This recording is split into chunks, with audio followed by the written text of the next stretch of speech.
Hersu, saya menyatakan sebaiknya Presiden Jokowi apabila cara-cara ini dilanjutkan, seharusnya segera menghentikan pembangunan IKN.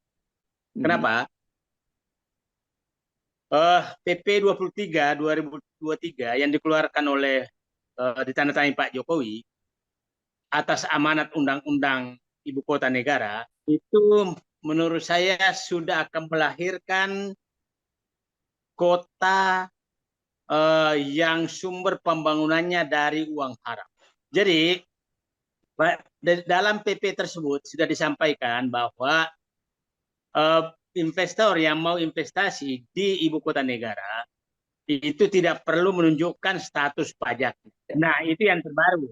Selain bahwa orang asing boleh tinggal 10 tahun, bebas pajak, kemudian diberikan HGB 190 tahun, bahwa bisa diperpanjang dan boleh berubah menjadi hak milik.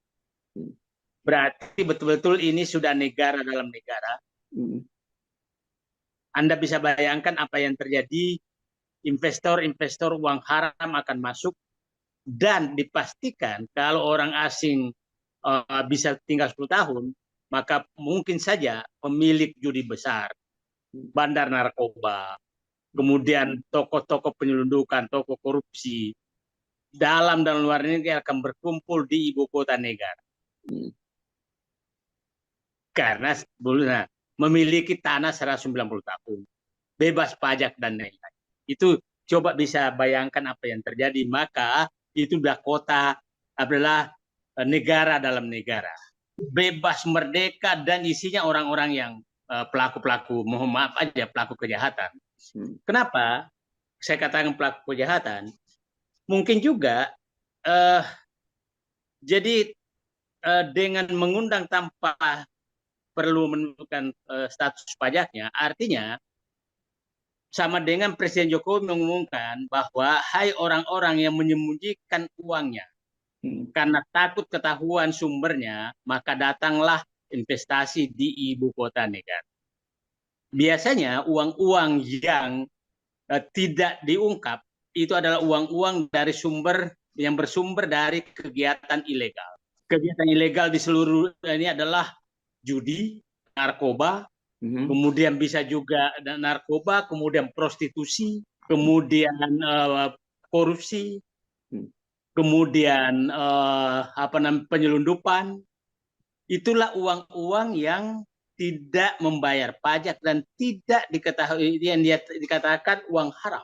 Nah, dengan PP demikian maka tidak berbeda dengan menyatakan wahai para koruptor di seluruh dunia, wahai para bandar narkoba di seluruh dunia, wahai para pengusaha prostitusi di seluruh dunia, wahai bandar jodoh di seluruh dunia, wahai bandar narkoba di seluruh dunia, itu datanglah berinvestasi ke ibu kota negara, dan saya tidak persoalkan uang yang Anda lakukan, yang Anda invest.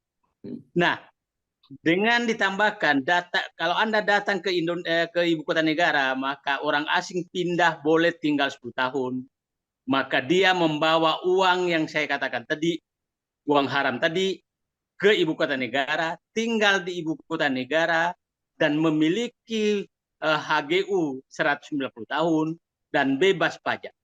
Itulah yang kemungkinan akan terjadi di ibu kota negara.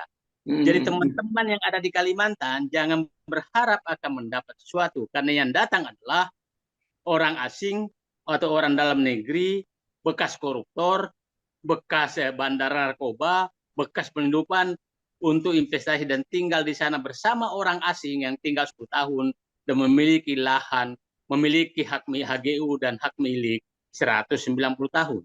Jadi saya ingin berharap publik betul-betul mengkritisi ini, apakah negara kita memang akan, ibu kota negara akan dijadikan seperti itu.